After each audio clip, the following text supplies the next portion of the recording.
Alright guys, this will be a short video on replacing the starter solenoid on my 88 F250. Very basic setup. It's an external solenoid, and what happened is that when I started the truck a couple weeks ago, the solenoid actually stuck on, like welded the two contacts together or something crazy. And so I turned the truck off, and it kept cranking and kept cranking, and I ran in the garage and got two crescent wrenches, and it basically cranked until about the time I got the battery cable off, it pretty much ran the battery out of power, and everything obviously was smoking hot. Starters probably shortened the life of my brand new starter. So the only conclusion I could come to is that the solenoid was bad, because the switch didn't have any effect, and then after I got the battery disconnected, it hasn't done it since, and I've driven it a number of times. So I did just notice that there's a bunch of acid all over the top of my battery. It's a 2019, so it's 6 years old, so as much as I don't want to replace it, it's probably due soon. But anyways, in the meantime, I bought I was gonna buy a replacement Motorcraft one. I can't remember how much they are running right now, like 40 bucks or something like that. Well, I ended up going on and I think they're rated for 30 amps, but it could be as high as 50, I don't remember. I went on Granger and instead, this may not work, but I'm gonna try it. I got a continuous duty White Rogers solenoid that's rated for 80 amps. So the only reason I did that is I'm hoping that this will be more reliable. It'll last longer since it's rated for continuous duty, and obviously it can handle more amperage because it's rated for 80 amps continuous. So we'll get a look at what this thing looks like. So we'll get an up-close shot here. And if, in case one of you out there is wondering, it says it's a 70-111225. So that's the part number. And I think it was like the same price. Might have even been cheaper, I don't know. Now this has got 4 wires, so they were kind enough to actually label the black wire ground. I think the 3-wire one that I've got, it only has a trigger post. It's grounded through the body. This one's got plastic mounts. And I also noticed that on the Fords, they're a diamond shape and they mount diagonally, which would put this thing like this.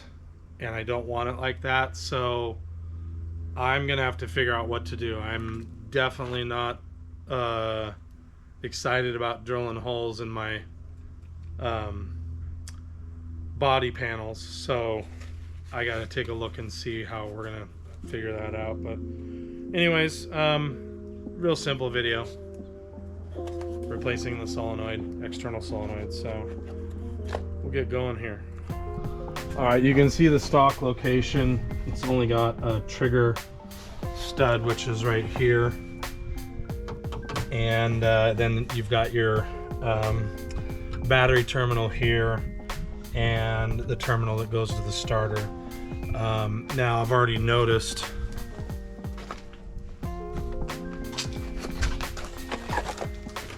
that the terminals for the... Are they the same? Oh, they are. Never mind. I thought they were bigger. So they are a finer thread, but they're the same size. So I just got to figure out how to get this thing mounted. All right. In case you're wondering, these are 13, and this is connected to the battery. So don't touch ground. The studs on this look like 1/4 20, and then the ones on the new one I bought look like 1/4 28. And I got all kinds of crazy janky stacked up crap. Alright, so oh yeah, this is 4-post. Huh, how interesting. I gotta get something to cover this with, so don't touch anything. I bought a bunch of balloons eons ago for different things, and this might be suitable for protecting that ground or that positive wire. I don't know that I would trust it, but in theory it should keep it from touching and grounding out on something. I'm gonna take this off.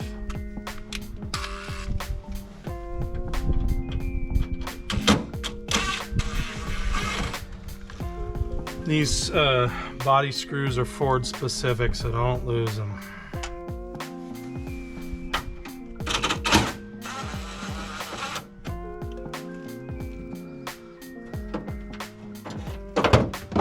And there goes that. Don't you fall down in there. Don't you fall down in there.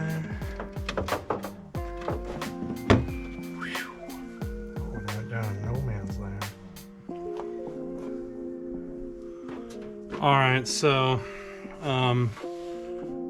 there's how that goes.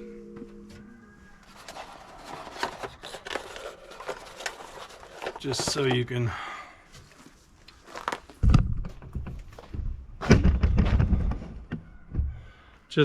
see the difference between the two.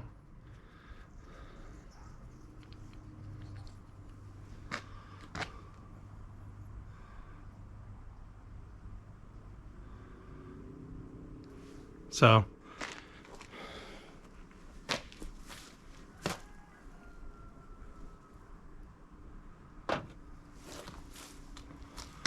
now I gotta figure out how to get this new one on here.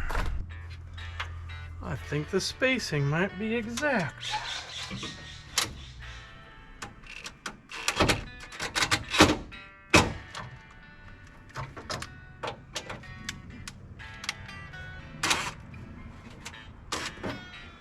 Alright, these screws are too short. After telling you not to lose your Ford specific screws, I gotta go find longer ones. Alright, thank goodness at the compound here we hang on to every nut, bolt, and washer. So we'll see if these fit. You know what? What if I could switch these to a machine screw? So there's this trick where it was a hole that was real close to this size. This is an 832. And instead of tapping it and cutting material, I can tell that these are grade. They're either 10.9 or 8.8, or I guess for American or SAE, they're grade 8. They're hard, and so I just got it actually mounted in the chuck of the drill and just pushed while I was tapping it, really attempting more of kind of a rolled or forced thread. It wouldn't work on a soft screw, but these are fine thread and it's very thin sheet metal. And like I thought it probably would, it just rolled the threads right in, went right over the top of these kind of self-tappers. I thought these were Ford, but they may not be. I may be in error. So now it's 1032. So the bit size is 5/16, but my 5/16 lost its magnet, so I'm using an 8mm and just get it started with that. Yep. And then set it there, do the other hole, put it in the chuck.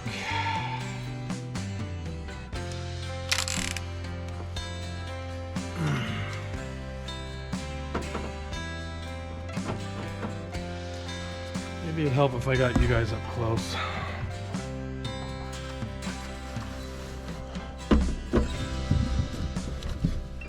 I'm pushing in.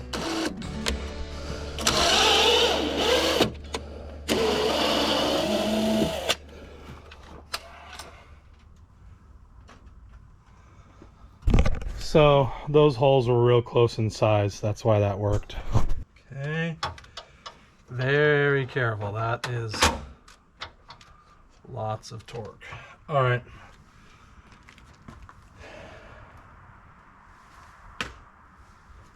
Eight was close enough. It wasn't going to strip it out.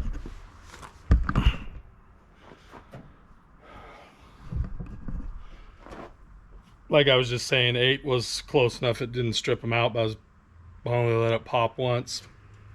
Very hard mounted. I mounted the ground. I mounted the ground from here. Let's see, to there. So you can actually see how it's mounted there.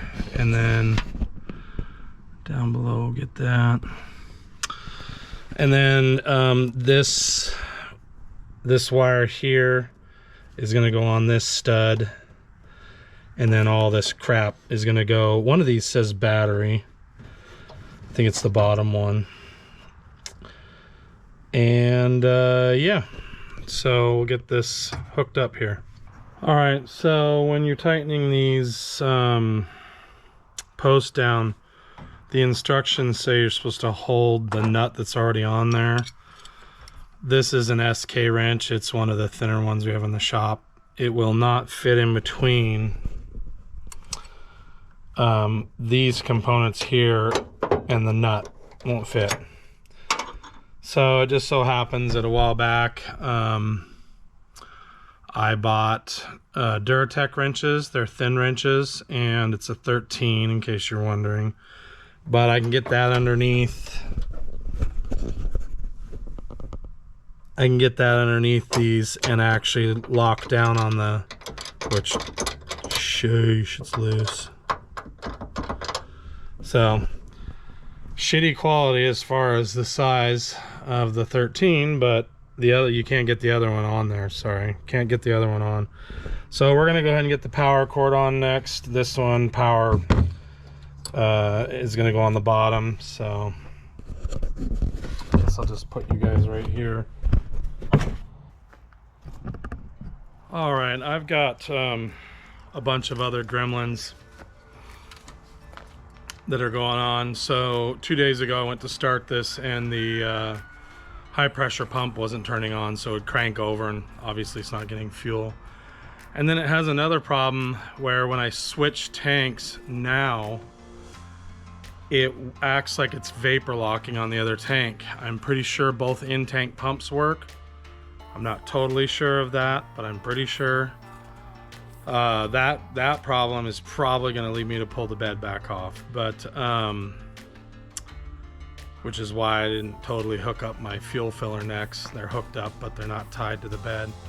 So this problem here, the high pressure fuel pump, may not be related. It may be a separate issue in the ignition switch or the safety clutch system. I'm not sure. So I'm gonna put you guys back down by the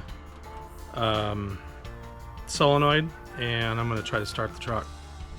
Okay, don't be a dummy like me. All of these connections here, these all go on the battery down here. Every one of these connections is supposed to be on the battery side. The correct way should look like this, where the starter terminal is here, and the battery terminal and all the accessories are underneath. The reason for that is the solenoid's offset, so that where it mounts, most of the solenoid sticks that direction. So the solenoid is offset this way, and you can see it when I start to shut the hood. If I had it mounted the other way before, it was hitting, and it was actually hitting. It was actually hitting right here, and so you can see how much further back it was. If I flip it around, you can see where it mounts. You can see here where it mounts, so this sticks far forward. So flipped around, all these terminals were on top, which was great, but yeah, she hit right there. So you have to have this where the starter stud is up and the battery terminal is down. So if you're watching past this point, just know that I installed it the other way around, and if you're using this exact solenoid, you'll need to do what I just did, which is flip it around. But if not, if you're using a stock one, then you're probably just watching for entertainment purposes, so please continue. Alright, I don't have a definitive answer for why the truck wouldn't start. I can speculate and say that the solenoid is somehow sticking. I don't really have a good answer. You know, it's ran this whole time and now it's not, and I could spend hours chasing some ghost or 10 minutes and find it. I'm not sure. Here's what I know. So thank goodness to Ford-trucks.com. It's the forum for these old trucks, and basically there's a post on there that tells you how to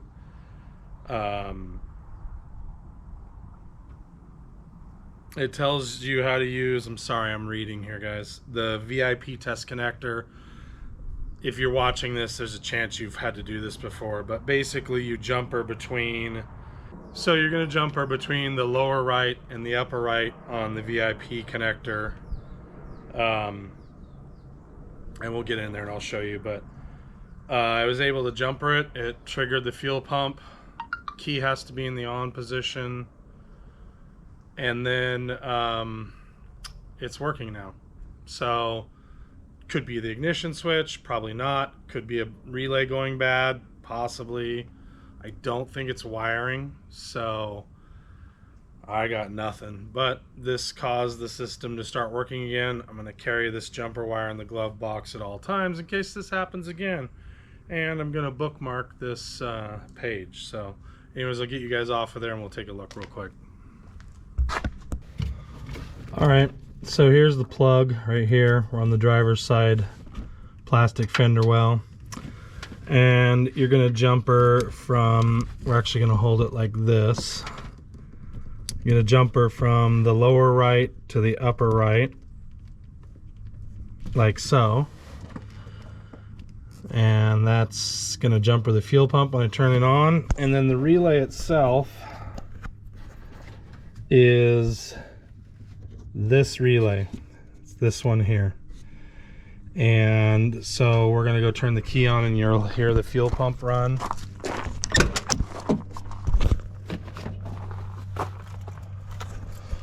And I'll try to put you guys under the truck so you can hear it, at least. Okay, so we're going to put you guys under here somewhere.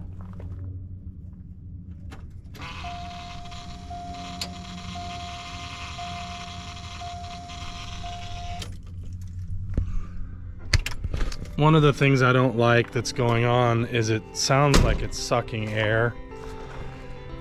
And I'm not sure what to make of that. I don't know if I've got an O-ring that's bad, or get this jumper out of here.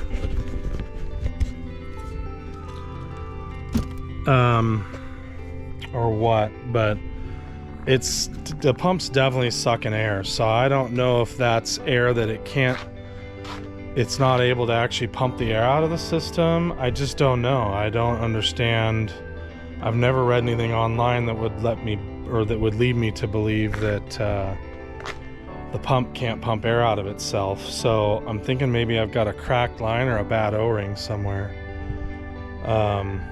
Anyways, so problem solved for now.